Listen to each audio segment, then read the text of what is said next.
دیکھیں اسلام آباد کی اگر سیٹیں واپس آ جاتی ہیں نا پاکستان تحریک انصاف کے امیدواروں کے پاس، تو یہ ایک بند ٹوٹ جائے گا۔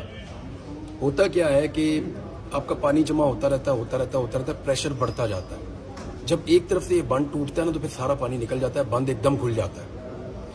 ابھی تک یہ بند ٹوٹنے کا معاملہ ہے، یہ کمزور تو بہت ہو گئے ہیں پشتے جو لگائے گئے ہیں۔ کوشش کی جا رہی ہے کہ کچھ نہ کچھ کر کے اس لیکیج کو روکا جائے، لیکن عوام کو سارا کچھ نظر بھی آ رہا ہے اور عدالت بھی سب کچھ جانتی ہے۔ اسلام آباد از دا کیپٹل آف پاکستان، تو اسلام آباد کا امپیکٹ بہت بڑا ہوگا۔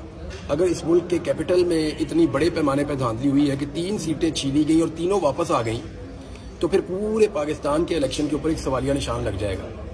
باقی ججز اور باقی عدالتوں کو بھی فوری طور پہ پھر ریلیف دینا پڑے گا، انہیں بھی انصاف کرنا پڑے گا، کیونکہ عدالتوں میں نا پریسیڈنٹ سیٹ ہوتی ہے۔ جب ایک عدالت انصاف دے رہی ہوتی ہے تو باقی عدالتیں، آپ دیکھیں نا کیسز کو سامنے رکھ کے ججز کیسز کے فیصلے کرتے ہیں۔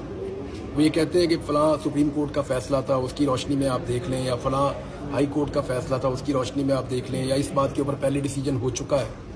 تو اسلام آباد ہائی کورٹ جو کچھ بھی اس میں کرے گی وہ قابل تقلید ہوگا باقی ہائی کورٹس کے بارے میں۔ ابھی سب سے بڑی پریشانی حکومت کی یہ ہے کہ اپنی سیٹیں کیسے بچا کے رکھیں، اس کے لیے وہ جلدی جلدی قانون سازی بھی کر رہے ہیں، لیکن میرے خیال میں یہ معاملہ چیلنج ہو جائے گا کورٹ میں۔ اس کی ایک وجہ ہے، اس کی وجہ یہ ہے کہ جب بھی آپ کوئی ایک نیا بل لے کر آتے ہیں یا قانون کے اندر کوئی تبدیلی کرتے ہیں تو جو چیزیں پہلے ہو چکی ہوتی ہیں وہ پہلے کے مطابق چلتی ہیں۔ یہ نہیں ہو سکتا کہ آپ پچھلے 10 سال کے جو الیکشن ہے یا 20 سال کے جو الیکشن ہے وہ آج بننے والے قانون کے تحت آپ ان کو چلائیں گے۔ اگر تو ریٹائرڈ ججوں کو لگانے والا قانون آج بن رہا ہے تو آج کے بعد جو الیکشن ہوں گے اس کے اندر ریٹائرڈ جج ٹریبیونل میں بیٹھیں گے۔ ایسا نہیں ہو سکتا کہ یہی قانون پچھلے الیکشن کے اوپر جو ہے وہ لاگو ہو جائے گا، ایسا ہوگا نہیں، ہونا نہیں چاہیے۔ تو یہ معاملہ بھی عدالت میں جائے گا۔